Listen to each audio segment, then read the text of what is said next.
My name is Ren Calder. I found out my aunt had died from a text her beekeeping assistant sent me 3 days after my parents already knew. They didn't think I needed telling. Not until a lawyer's letter arrived with my name on it, and theirs in much smaller print. That letter is the reason my mother later stood in a courtroom and said, out loud, in front of 40 strangers, exactly what she'd always believed about family. I'll get there. First, you should know the house that raised me, and the one that saved me. My parents ran a diner, Calder's Table, and in that kitchen, love came with a shift schedule. From age 12, my mother kept a whiteboard behind the register logging everyone's, ours mine included. You eat off this business. You work for this business, she'd say. At 19, when I chose wildlife biology over taking over the fryer, my father said nothing, while my mother packed my things in 2 garbage bags and set them on the curb. Family pulls its weight, Ren. You chose not to. I walked 6 blocks to my Aunt Opal's farmhouse,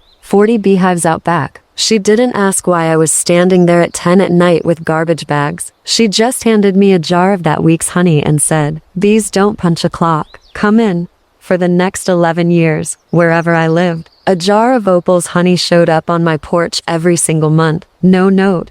Just proof someone was keeping track of me, the good kind. 2 years ago, Opal was diagnosed with ovarian cancer, and within a month my parents reappeared not with casseroles, with a lawyer. Opal's 40 acres sat on land a developer wanted for a shopping quarter, and my mother petitioned to have her declared unfit to manage her own affairs, naming herself as the one who'd handle the sale. A court investigator watched Opal balance her own books and diagnose a failing queen bee from across the yard. Petition denied in 6 weeks. My mother never brought it up again. She just waited. Opal died in March. My parents came to the funeral in matching black, and at the reception my mother took my hand like no time had passed, and said we should talk logistics as a family. 5 days later, a lawyer's office confirmed Opal had left me the farmhouse, the apiary, and just over $1.1 million.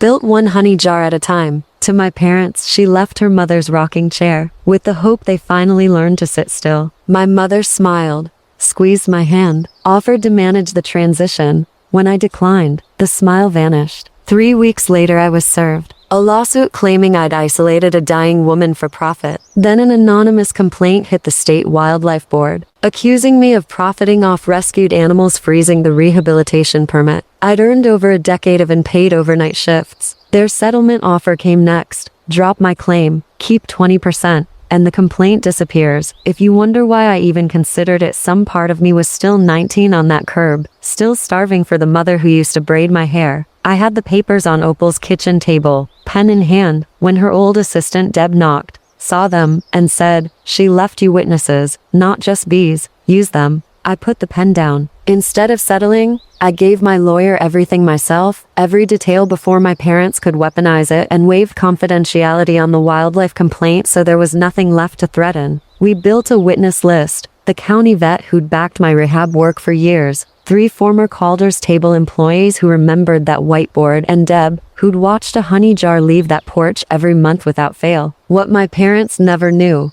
Opal's trust held one clause she'd insisted on herself. If any beneficiary contested it without cause, they wouldn't just forfeit their share, the contested asset, all 40 acres, would pass automatically and permanently to the County Land Conservancy, unsellable, forever. My mother's lawsuit was the single document guaranteed to destroy the very thing she was suing for. The judge ruled in 12 minutes, no undue influence, no incapacity, dismissed with prejudice. My mother realized in real time that suing me hadn't just cost her the money, it had buried the land under a conservation easement neither of us could ever touch. Outside the courthouse, she said the truest thing she's ever said to me. You let her win from the grave. I told her Opal didn't need to win. She just needed my mother to lose to herself once, in writing. The wildlife board cleared me 2 months later. The hives are still mine. A jar of honey still leaves that porch every month. I'm the one sending it now, to a 19-year-old named Priya who mucks out my rehab pens for a room and a key that's already hers. Family was never the whiteboard. It was always the jar nobody made me pay for. If someone turned love into a debt, you're still paying? Hear me? You're allowed to stop. Tell me in the comments where this found you, and go check on whoever's been quietly leaving something on your porch. Subscribe if you want more stories like this one. I'll see you in the next.